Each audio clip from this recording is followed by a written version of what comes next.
Hello, welcome to Science Chomp. Today we're going to be looking at trends across the periodic table.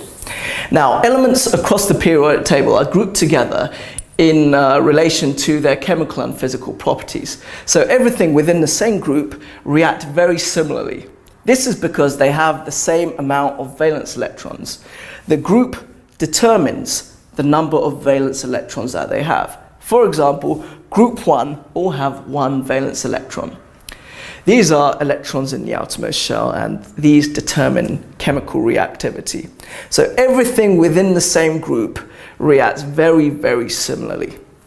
Now, we'll look at group 8 now as well, because group 8, they're called the noble gases.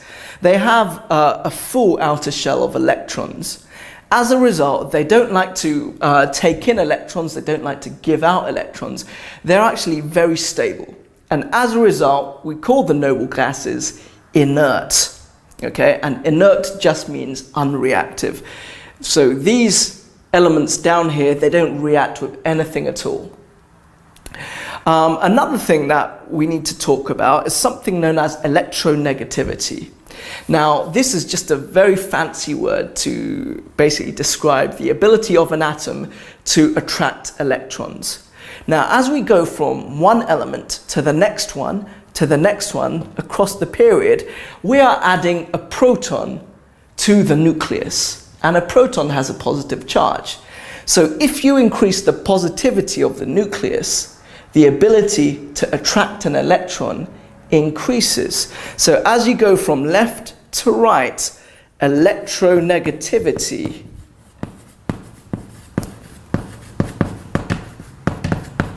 increases. Of course, group 8 is exempt from that, as in it doesn't count, because they are stable, they don't absorb electrons, they don't release electrons, they're just the way they are. Another thing I want to talk about is something known as atomic radius, and it's linked with electronegativity. So as I mentioned before, as you go across, you're adding 1 proton to the nucleus.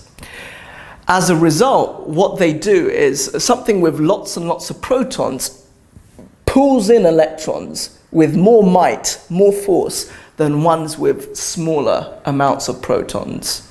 Okay? As a result, this one's going to be pulling in electrons much tighter than that one over there. Okay?